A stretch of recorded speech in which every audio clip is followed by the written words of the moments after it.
I've spent years avoiding buying premium Tendon boots. These are 5 times the price of these. In this video, I'm going to tell you if it's worth it, what I discovered, and whether you should do the same thing. So I've been jumping, British show jumping, for 13 months now. So I've gone from not doing anything to having affiliated last December, and it's going pretty good. He's got his double clears for British novice, double clears for discovery, and we've recently stepped up to jumping 105. I've been using these boots for about 3 years, so even before I started jumping this horse and competing him, I was using these for schooling and training and just hacking about. I've used them pretty solidly for about 3 years. I was happy with these boots until I kind of stepped up with the show jumping and saw that nobody was using these pretty much at the shows, and I started looking at increased safety requirements for him as he was getting jumping a little bit bigger.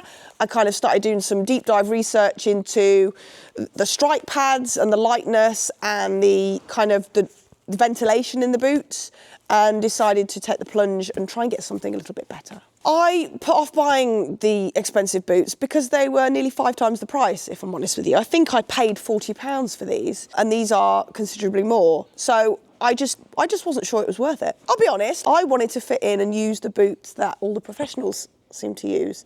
And there must have been a reason why they all choose the same boots pretty much, and I wanted to look like them. It's true, isn't it? I think there's a little bit of, when you jump and ride with people who are professional, you want to fit in with them. You want to look similar to the best people doing what you want to do as possible. It's human nature, isn't it? You want to emulate the people who are better than you. You want to emulate what they do. And if that's down to the products they use and the choices they make with their tack, then that kind of it makes sense. You know, it makes sense that you want to use what they use. You know, people and riders that you respect and that are doing the job way better than I can do it, kind of want a bit of what they've got going on, isn't it? I think so. And there's probably a better way of putting it. I'm not going to say this is all about safety, because it obviously isn't, but let's have a little discussion about the safety features compared with each boot. So these boots are mainly to protect the tendon area here, right from the back of the knee, right down to the bottom of the fetlock joint. And I'm lucky that I've never had a strike injury, or I'm aware that he's ever struck into this boot. There's certainly no marks on it, which would tell me that he probably hasn't, because he does wear shoes all round. But the main function of tendon boots are to protect the back of the leg from a strike from the hind leg. So you would kind of think in theory then this part here needs to be thick and reinforced. Now it does have a slightly reinforced plastic bit, and it does say that it has its Kevlar technology, but it's certainly not a rigid strike pad, whereas this one, you cannot bend this boot. It is completely rigid. It's got carbon fibre inside. So yeah, it's just seems way more robust, despite the fact that it's probably even lighter weight than this one. Yes, it is. Unless you take an axe to each boot, you can never really do a like-for-like test, because you can't emulate a disaster happening like that, like your horse striking into itself. So from as much as I can tell, this boot is way stronger, it's way more rigid, and it just seems like it's going to protect more. So let's talk about ventilation. As we know, it's really dangerous to heat the legs, so you want to keep the leg all the time as cool as possible. The Veridus boots have little windows of ventilation all through the back. The material as well seems way less dense, and it's kind of perforated and meshy. It's more lightweight, so I don't think it's going to hold as much kind of liquid as this one.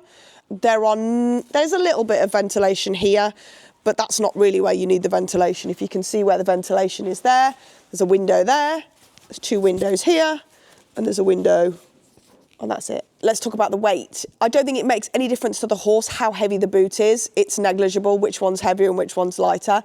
This feels slightly lighter weight. It's got more little windows and the fabric feels less dense.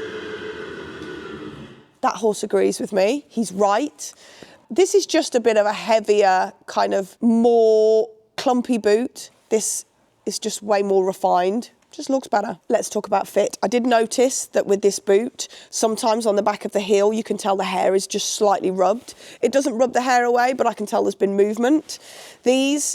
The leg is perfect underneath. Each time I take these off, everything is completely as it should be. I think because this boot is slightly shorter, despite them being the same size and for the same size horses, this boot is slightly shorter, so I think the fit is actually way better. It's kind of cut up at the back a little bit more and just doesn't seem to rub. Let's talk about the aesthetics. This boot just looks awesome on my horse's legs, and the first time he used them, we got 2 double clears. So you can make your own assumptions about that. That is true.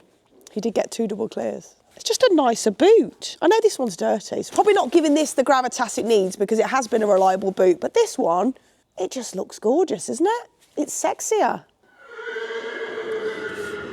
I know, Cambo. So these boots are 5 times the price, and were they worth it? I absolutely think so. We're going to see how they wear over the next 12 months, so subscribe and we'll do a review in 12 months' time.